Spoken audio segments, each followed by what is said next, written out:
आन हजरत पर वही का इब्तिदाई दौर अच्छे सच्चे पाकीज़ा ख्वाबों से शुरू हुआ।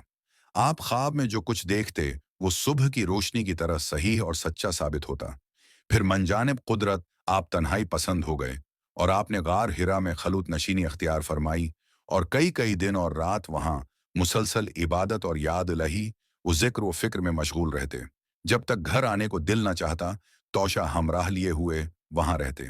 तोशा खत्म होने पर ही अहलिया मोहतरमा हजरत खदीजा रजी अल्लाह अन्हा के पास तशरीफ लाते और कुछ तोशा हमराह लेकर फिर वहां जाकर खलूत गुज़े हो जाते।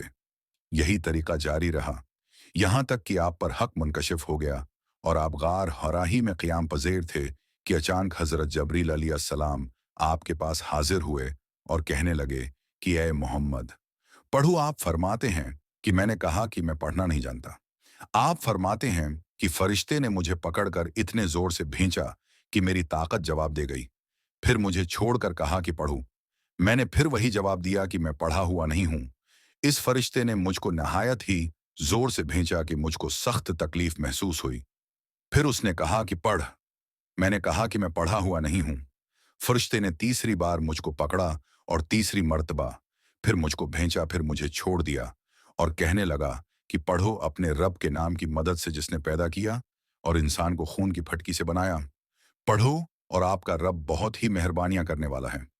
बस यही आयतें आप हजरत जबरील अलैहिस्सलाम से सुनकर इस हाल में गार हरा से वापस हुए कि आपका दिल इस अनोखे वाकया से कांप रहा था। आप हजरत खदीजा के यहाँ तशरीफ लाए और फरमाया कि मुझे कंबल ओढ़ा दो, मुझे कंबल ओढ़ा दो।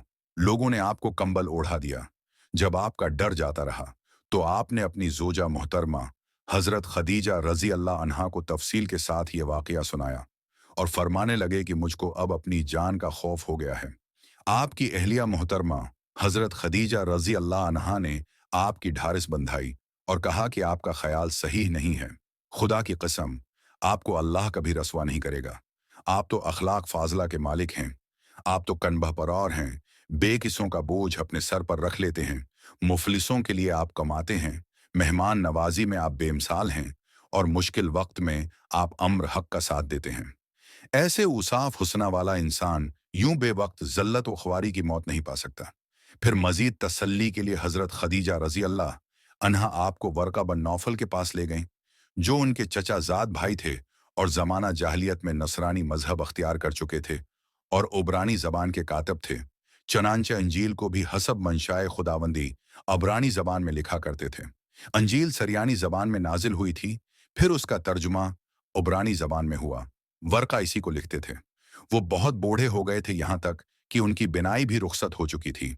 हजरत खदीजा रजी अल्लाह अन्हा ने उनके सामने आपके हालात बयान किए और कहा कि ए चचाजाद भाई, अपने भतीजे मोहम्मद की जबानी जरा उनकी कैफियत सुन लीजिए। वो बोले कि भतीजे, आपने जो कुछ देखा है उसकी तफसील सुनाओ। चुनांचे आपने उस अव्वल ता आखिर पूरा वाकया सुनाया, जिसे सुनकर वर्का बे अख्तियार होकर बोल उठे कि ये तो वही नामूस मुअज़्ज़िज़ राज़दान फरिश्ता है जिसे अल्लाह ने हजरत मूसी अलैहिस्सलाम पर वही देकर भेजा था। काश मैं आपके इस अहद नबूत के शुरू होने पर जवान उम्र होता। काश मैं उस वक्त तक जिंदा रहता जबकि आपकी कौम आपको इस शहर से निकाल देगी। रसूल करीम ने यह सुनकर ताजब से पूछा कि क्या वो लोग मुझको निकाल देंगे, हालांकि मैं तो इनमें सादिक व अमीन व मकबूल हूं। वर्का बोला, हाँ ये सब कुछ सच है, मगर जो शख्स भी आपकी तरह अम्र हक लेकर आया लोग उसके दुश्मन ही हो गए हैं। अगर मुझे आपकी नबूत का वो जमाना मिल जाए तो मैं आपकी पूरी पूरी मदद करूंगा। मगर वर्का कुछ दिनों के बाद इंतकाल कर गए। फिर कुछ उर्सा तक वही की आमद मौकूफ रही।